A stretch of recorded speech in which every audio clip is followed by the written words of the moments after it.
बोलो श्री प्राणनाथ प्यारे की जय। तेरो अवसर भी तो जाए प्रभु के भजन बिना, तेरो अवसर भी तो जाए प्रभु के भजन बिना, तेरो अवसर भी तो जाए प्रभु के भजन बिना, तेरो अवसर भी तो जाए प्रभु के भजन बिना, तेरो अवसर भी तो जाए प्रभु के भजन बिना, तेरो अवसर भी तो जाए प्रभु के भजन बिना। ये मानुष तन दुर्लभ प्यार, ये मानुष तन दुर्लभ प्यारे, वृथा तू काहे गवाए प्रभु के भजन बिना, वृथा तू काहे गवाए प्रभु के भजन बिना, तेरो अवसर भी तो जाए प्रभु के भजन बिना। माया के चक्कर में फिर कर, माया के चक्कर में फिर कर, कृष्ण के नाम भुलाए प्रभु के भजन बिना, कृष्ण के नाम भुलाए प्रभु के भजन बिना, तेरो अवसर भी तो जाए प्रभु के भजन बिना, तेरो अवसर भी तो जाए प्रभु के भजन बिना। ये तन है कागज की पुड़िया, ये तन है कागज की पुड़िया, बूंद पड़े गड़ जाए प्रभु के भजन बिना, बूंद पड़े गल जाए प्रभु के भजन बिना, तेरो अवसर भी तो जाए प्रभु के भजन बिना, अवसर भी तो जाए प्रभु के भजन बिना। बांधी मुट्ठी आए जग में, बांधी मुट्ठी आए जग में, हाथ प्रसारे जाए प्रभु के भजन बिना, हाथ प्रसारे जाए प्रभु के भजन बिना, तेरो अवसर भी तो जाए प्रभु के भजन बिना। घड़ी घड़ी पल पल सुमिरन कर ले, घड़ी घड़ी पल पल सुमिरन कर ले, ना तो पीछे पछताए प्रभु के भजन बिना, ना तो पीछे पछताए प्रभु के भजन बिना, तेरो अवसर भी तो जाए प्रभु के भजन बिना, तेरो अवसर भी तो जाए प्रभु के भजन बिना। बोलो श्री प्राणनाथ प्यारे की जय।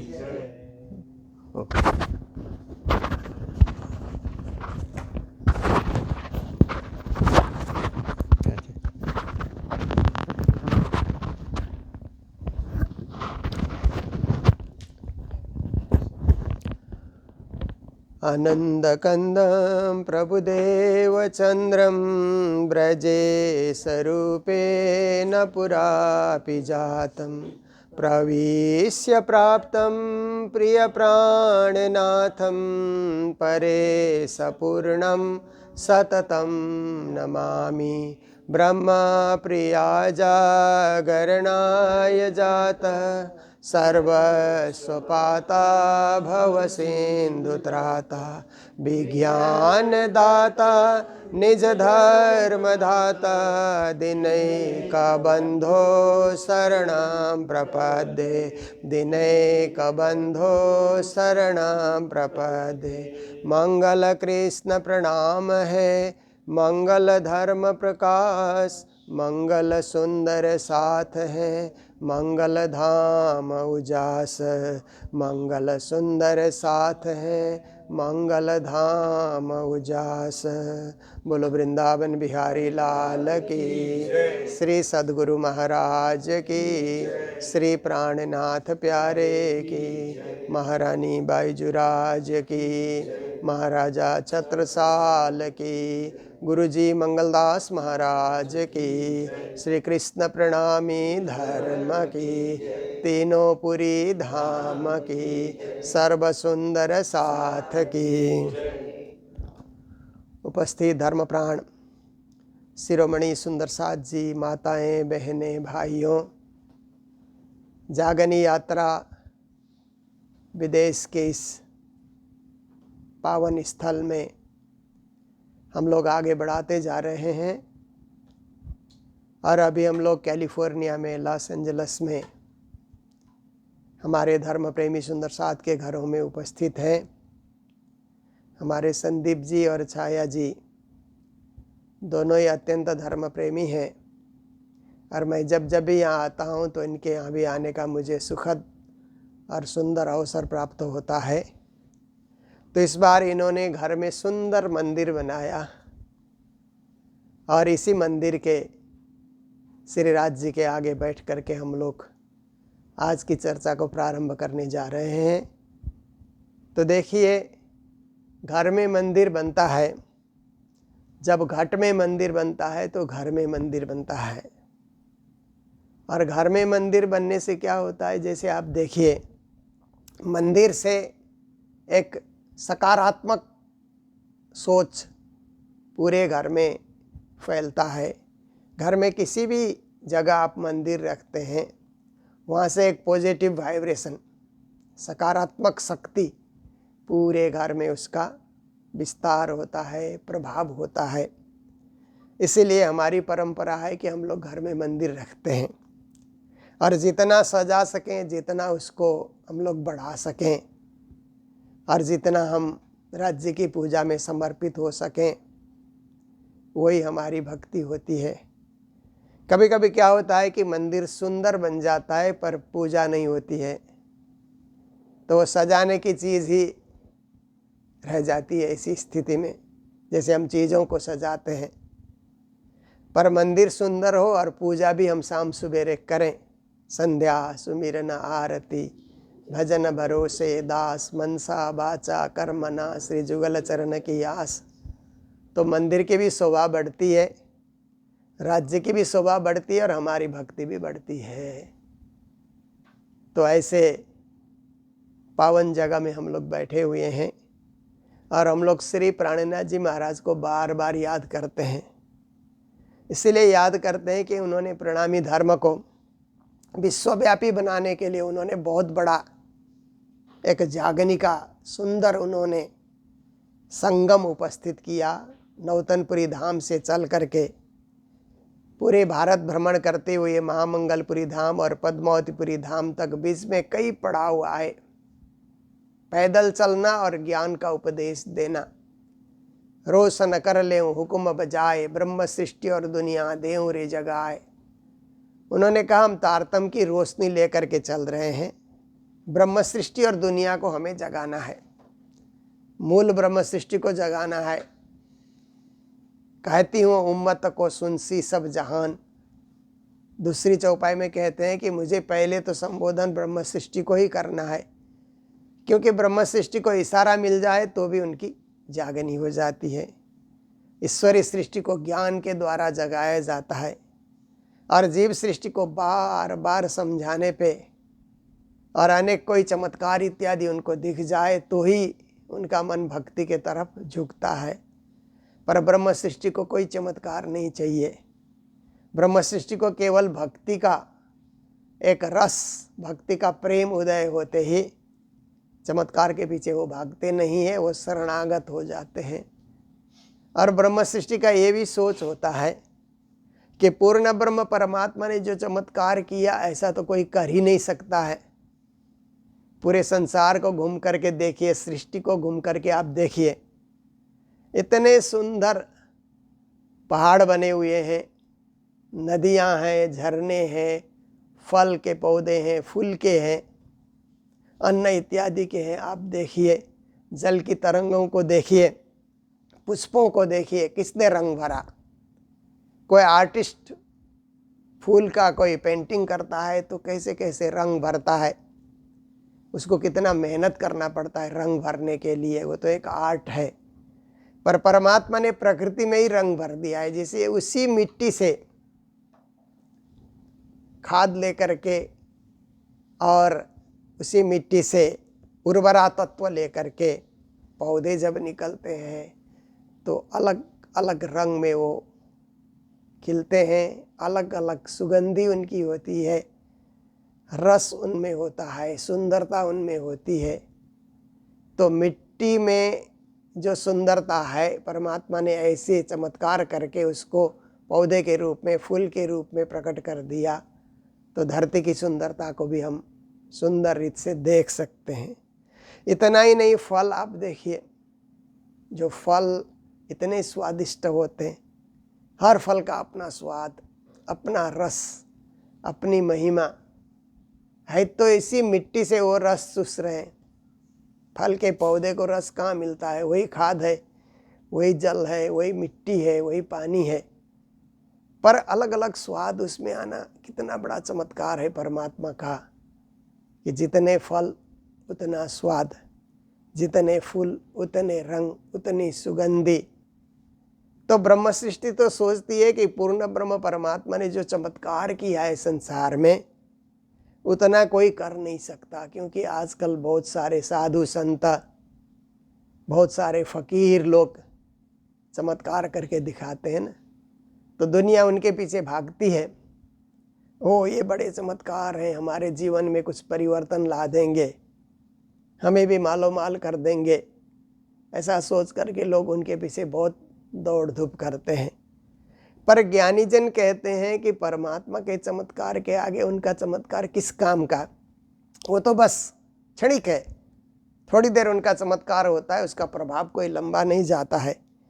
परमात्मा ने देखिए ये शरीर बनाया, कितना बड़ा चमत्कार है। हम सांस ले रहे हैं, हम बोल रहे हैं, गाते भी हैं हम लोग। देखिए हमारे गले में ऐसी आवाज़ उन्होंने भर दी, ऐसा स्वर उन्होंने भर दिया, हम किसी चीज़ को गा करके व्यक्त कर सकते हैं। कई लोग सुमधुर कंठ से गाते हैं ना, ऐसा मन करता है सुनते ही रहें। कई लोग बोलते हैं तो बोली में मिठास होती है। कई लोग शक्ल सुंदर से सुंदर होते हैं, शक्ल एकदम सुंदर है। देखिए ये सब परमात्मा का चमत्कार है। एक ही प्रकार से माँ के गर्भ से दुनिया में मनुष्य जन्म लेकर आते हैं, परंतु सब में कोई न कोई गुण, कोई न कोई उनके अंतर्गत एक दिव्यता, एक भव्यता उनके अंतर्गत पाई जाती है। तो ऐसे परब्रह्म परमात्मा के चमत्कार को देख करके ब्रह्म सृष्टि तो यही सोचती है कि हमें उनको भजना है, उनको मानना है, उनको पाना है। उनके तरफ ध्यान चला जाता है। अन्य लोगों को, चीज़ों के तरफ, व्यक्तियों के तरफ, पदार्थों के तरफ ध्यान चला जाता है, पर ब्रह्म सृष्टि को परमात्मा के तरफ ही ध्यान चला जाता है। इसीलिए इसके लिए एक दृष्टांत गुरु महाराज, जो हम लोग सीखते थे तब गुरु महाराज दृष्टांत सुनाते थे कि राजा ने प्रदर्शनी लगाई, देश विदेश घुमा राजा और नई नई चीज़ें लेकर के आया, और जनता के लिए उसने प्रदर्शनी, एग्जीबिशन उसने खोल दिया। आओ देखो, नई नई चीज़ों को देखो, सुंदर सुंदर विश्व के जो है सामान को तुम लोग देखो। तो जनता की भीड़ उमड़ गई राज दरबार में देखने के लिए। तो गांव की बहनें, माताएं, भाई लोग सब जा रहे हैं प्रदर्शनी देखने। कहाँ जा रहे हो? राजा की प्रदर्शनी देखने के लिए हम लोग जा रहे हैं। तो गांव की एक माता जी थी, वो कहने लगे, अरे बहनों तुम कहाँ जा रहे हो? नई नई साड़ी पहन करके सज धज से राज दरबार में जा रहे हैं प्रदर्शनी देखने के लिए। तो माता जी ने कहा, मेरे को भी ले चलो ना, मैं कभी राज दरबार नहीं गई हूँ और वहाँ जाने की मुझे भी इच्छा है। तो कहा, माता जी आप कहीं पढ़ी लिखी भी नहीं हो, कहीं भूल जाओगे, भटक जाओगे और वहाँ भीड़ में कहीं आप इधर उधर हो जाओगे तो हम लोगों को भी परेशानी होगी, इसलिए आप मत जाइए। कहा माता जी ने, बहनों बेटियों, मेरी भी हार्दिक इच्छा है राज दरबार देखने की, प्रदर्शनी देखने की। तो माता जी को भी लेकर के गए और जाने के बाद घूम घूम करके उस प्रदर्शनी को देखते हैं। नई नई चीज़ें हैं वहाँ पर, कहीं गुलदस्ते सजे हुए हैं तो वही देखते रहते हैं, कहीं और सुंदर सुंदर हारें लटकी हुई है, सुंदर सुंदर साड़ियाँ हैं और वस्त्र हैं, तरह तरह के श्रृंगार की चीज़ें हैं और बहुत सारे जो है वहाँ पर खाने की चीज़ें भी है, पकवान इत्यादि भी है, कई चीज़ें। अब राजा ने क्या नहीं सजाया, सब कुछ राजा ने वहाँ पर सजा दिया। देखते देखते चले गए तो राजा ने एक शर्त भी रख दिया था, इस प्रदर्शनी को देख करके किसी को कोई सामान पसंद आए तो एक सामान अपने घर में ले जा सकता है। तो बहनें कहने लगी, मैं तो ये साड़ी लेकर के जाऊंगी। दूसरी कहते, मैं ये गुलदस्ता लेकर के जाऊंगी। तीसरी कहते, मैं ये पर्स लेकर के जाऊंगी। चौथी कहते, मैं ये सैंडल लेकर के जाऊंगी।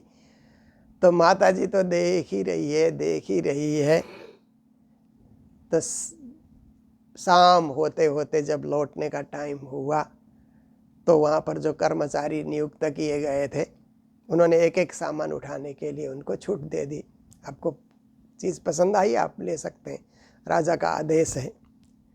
तो माता जी तो खाली हाथ है। तो माता जी कहने लगी, अरे बहनों, ये चीज़ यहाँ सजने में ही अच्छी लग रही थी, तुम लोगों ने उठाया ना, अब जगह खाली खाली मुझे लग रही है। तो बहनों ने कहा, माता जी आप भी एक सामान उठाइए ना, छूट है, राजा का आदेश है, एक जो पसंद आए एक सामान आप ले लीजिए। तो माता जी ने कहा कि मुझे तो ये सब प्रदर्शनी देख करके ऐसा लगा कि राजा कितने सुंदर होंगे जिन्होंने जनता के लिए प्रदर्शनी लगाई, इसलिए मैंने चीज़ों को पसंद नहीं किया, मैंने राजा को ही पसंद कर लिया। तो बहनों को हंसी आई, अरे ये भी क्या बात है, आपने राजा को पसंद किया तो राजा तो कहाँ दरबार के अंदर हैं, आप यहाँ जान न पहचान, एक चीज़ उठाइए ना घर में आप रखिए सजा करके। माता जी नहीं मानी, मैंने पसंद किया तो राजा को ही पसंद किया और अगर नहीं मिल सकते हैं तो हम लौट जाएंगे घर। जब द्वारपाल गेट में चल करके आए तो द्वारपालों ने देखा कि कोई दो दो चार चार सामान तो लेके नहीं जा रहा है, तो एक एक सामान लेकर के माता जी का खाली हाथ देखा। तो बोले, माता जी आपके पास तो कोई सामान नहीं है। बोले, हम सामान नहीं लिए, हम देख करके आ गए। ले जाइए ना, एक सामान ले जाने की छूट है तो आप खाली हाथ क्यों जा रहे हैं, उठाइए जो पसंद आए प्रदर्शनी में आप ले जाइए, छूट है, हम मना नहीं करेंगे। तो माता जी ने कहा, कर्मचारियों दरबारियों, मैंने जो पसंद किया है ना वो मुझे मिलेगा नहीं, इसलिए मैं खाली हाथ जा रही हूँ। तो कर्मचारियों ने पूछा, माता जी आपने क्या पसंद किया? कहा, मैंने तो राजा को ही पसंद कर लिया, वो कितने अच्छे होंगे, उनका दिल कितना अच्छा होगा कि जनता के लिए उन्होंने ये सुविधा दे दी, ये सब देखने का मौका दिया, इसलिए मैंने राजा को पसंद किया, वो तो मुझे मिलेंगे नहीं। तो कर्मचारियों को लगा कि राजा का आदेश था कि कोई खाली हाथ जाए तो उसने प्रदर्शनी को पसंद नहीं किया, ऐसा माना जाएगा, तो उसको पूछना जरा कि क्यों खाली हाथ जा रहा है। तो माता जी को पूछा गया तो अभी राजा को ही पसंद कर रहे। धीरे से एक कर्मचारी जा करके राजा को बोलता है कि एक माता जी खाली हाथ जा रही हैं और वो कहते हैं मैंने राजा को ही पसंद कर लिया। तो राजा थोड़ी देर सोचता रहा, फिर बोला, वो माता जी को मेरे पास लेकर के आओ। हाजिर किया राजा के सामने। तो इतना होने के बाद राजा ने पूछा, माता जी एक सामान आपने पसंद नहीं किया, जनता के लिए तो मैंने ये चीज़ सब सजाई है, तो आप एक चीज़ लेकर के जाइए ना। तो कहा, महाराज चीज़ें तो क्या है, चीज़ों को सजाने वाला कितना महान होता है, इसलिए मैंने आपको ही पसंद कर लिया है, आपको लेके मैं जा नहीं सकती, इसलिए मैं खाली हाथ जाऊंगी। राजा ने और सोचा, और सोचने के बाद राजा ने कहा कि देखो मैंने इतनी बड़ी प्रदर्शनी लगाई पर एक भी जनता के मन में ये विचार नहीं आया कि राजा कितना सुंदर होगा, उसका दिल कितना सुंदर होगा। माताजी एक आपके मन में ये विचार आया, इसका मतलब है आप सर्वश्रेष्ठ हैं जनता में, ऐसा मैं मानता हूँ, जिसने मुझे पसंद कर लिया। तो राजा ने कहा, माताजी आपने मुझे पसंद किया ना, मैंने जनता में आपको पसंद कर लिया। मेरे राज दरबार में राजमाता की जगह खाली है, वो पहले ही गुजर गई, इसलिए मुझे दरबार में कोई चीज़ की कमी नहीं लगती। पर माताजी भी होती तो दरबार और सज जाता, उनकी भी सेवा होती, पर राजमाता का आसन तो खाली है, इसलिए आप मेरी माताजी राजमाता बनिए, दरबार में रहिए, अब गांव जाने की कोई ज़रूरत नहीं है, राज दरबार का सुख आप भोगिए। तो माताजी के कपड़े बदल दिए गए, राजमाता के पोशाक पहना दिए गए, तो माताजी भी राजमाता की तरह लगने लगी, सुंदर लगने लगी। और उनके साथ आई हुई बहनें प्रतीक्षा कर रही हैं, माताजी आई नहीं, क्या बात है, राजा ने सजा दे दिया होगा, कुछ होगा, डर रही हैं। तो बाद में कर्मचारियों ने खबर किया कि माताजी तो राजमाता बन गई, अब गांव में लौट करके नहीं आएगी, दुख के दिन दूर हो गए, अब सुख के दिन आ गए उनके जीवन में, क्योंकि उन्होंने राजा को पसंद कर लिया। तो दूसरी बहनें कहने लगी, ये गुलदस्ता लेकर के क्या करेंगे, ये हार लेके क्या करेंगे, ये साड़ी लेके क्या करेंगे, ये सैंडल लेके क्या करेंगे। हमारे मन में भी ऐसा भाव आता कि हमने भी राजा को पसंद कर लिया, हमें भी राज दरबार का सुख मिलता, किसी न किसी रूप में राज दरबार का हमें भी सुख मिलता। पर हमारी बुद्धि में ये विवेक आया ही नहीं कि उसको पसंद करना चाहिए जो सब कुछ सजाता है। माताजी साधारण अनपढ़ होते हुए भी उनकी बुद्धि को देखो, उनके विवेक को देखो कि उन्होंने राजा को ही पसंद कर लिया। तो बहने वो सामान बेकार है, हमारी बुद्धि को ऐसे करते हुए घर लौट करके जाती है, और माताजी राज दरबार में आराम से रहती है। ये कथा जब तालीम दी जाती है, वाणी सिखाई जाती है, तो गुरुजन बताते हैं, इसका मतलब है कि ब्रह्म सृष्टि जो होती है संसार को देख करके राज्य को पसंद करती है कि संसार बनाने वाले राज्य कितने सुंदर होंगे, इसलिए हमारा झुकाव राज्य की तरफ होना चाहिए, न कि चीज़ों के पीछे।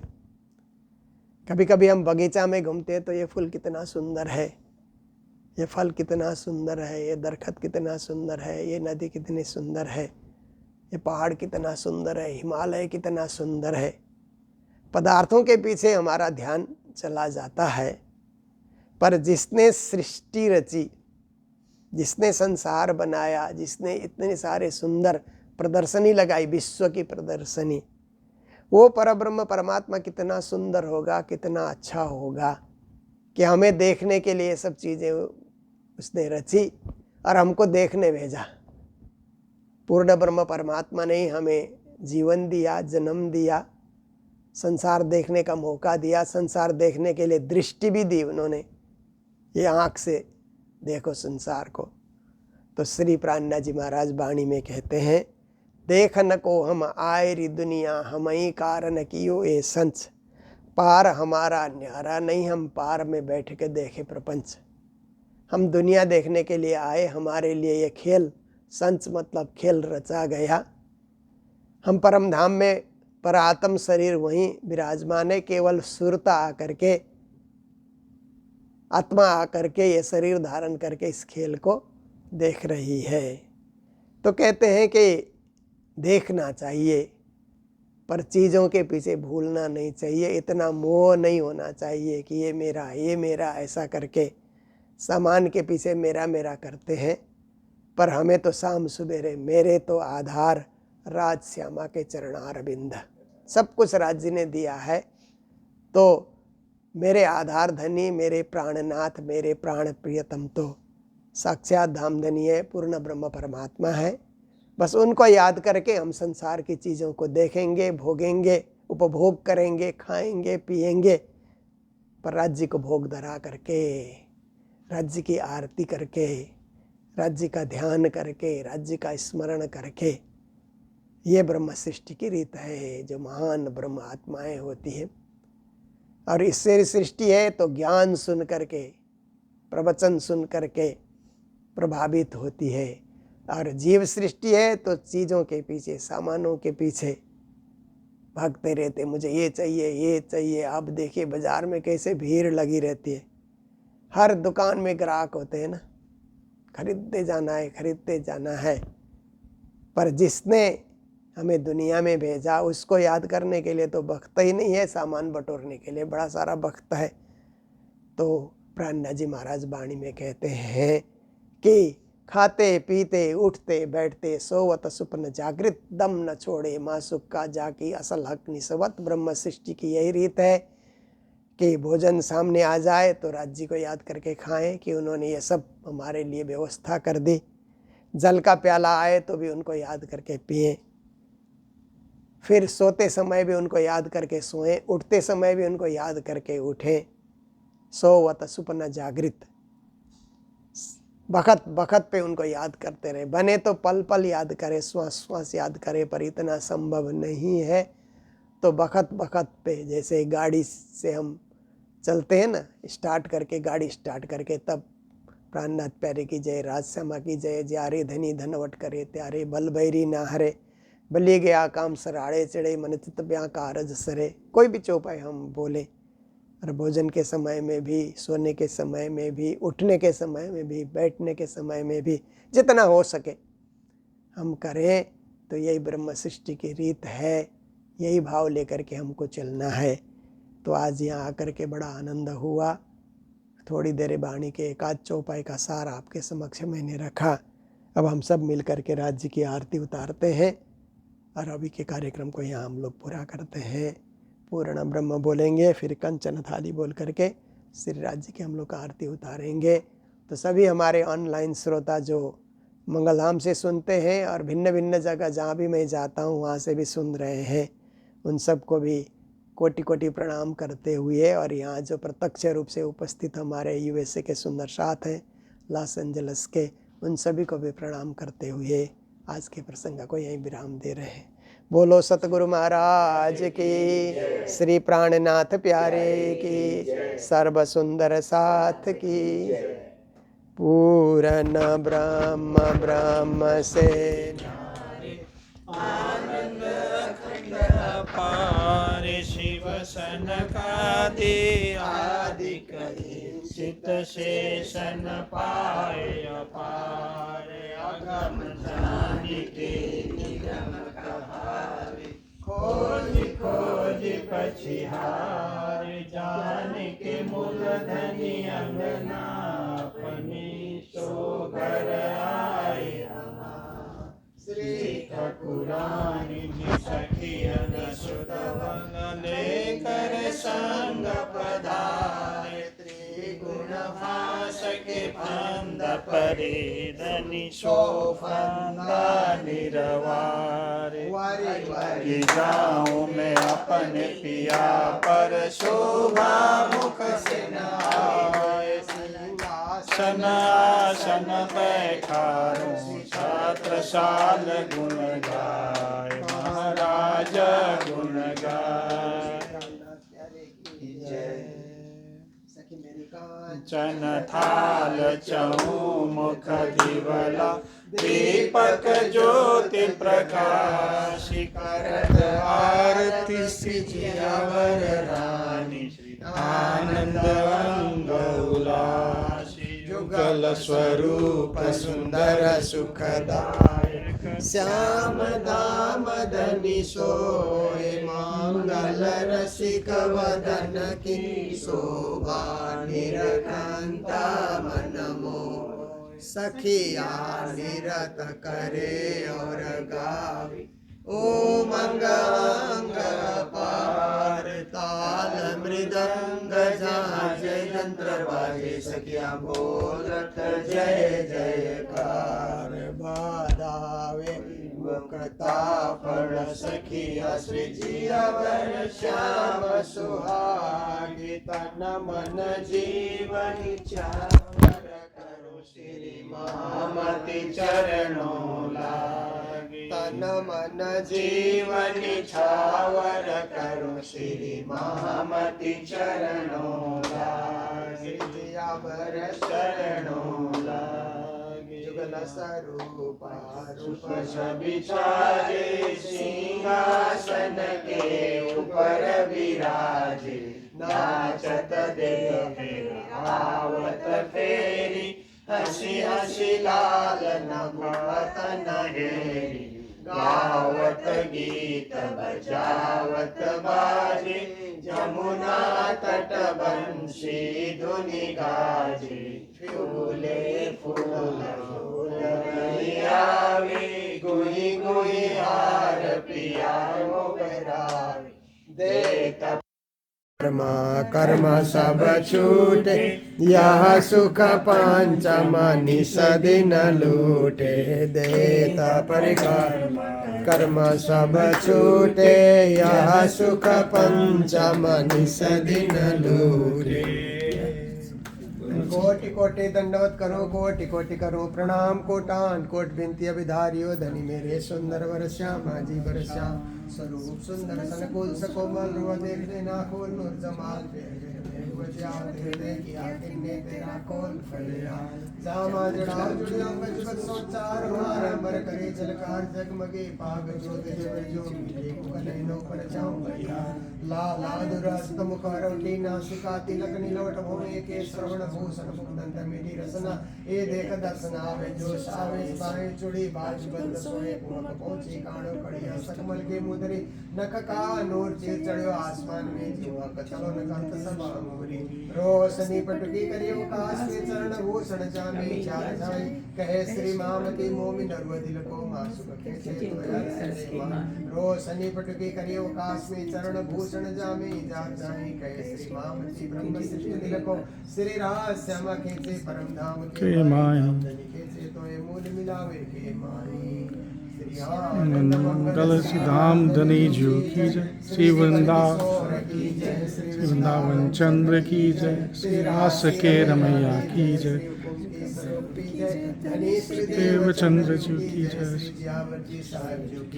श्री भाईजूराज जी की जय श्री महाराजा छत्रसाल जी की जय श्री सुंदर साज जी की जय श्री सुंदर साज जी साहब जी के चरण में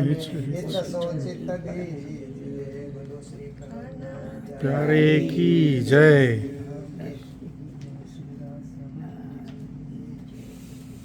प्रणाम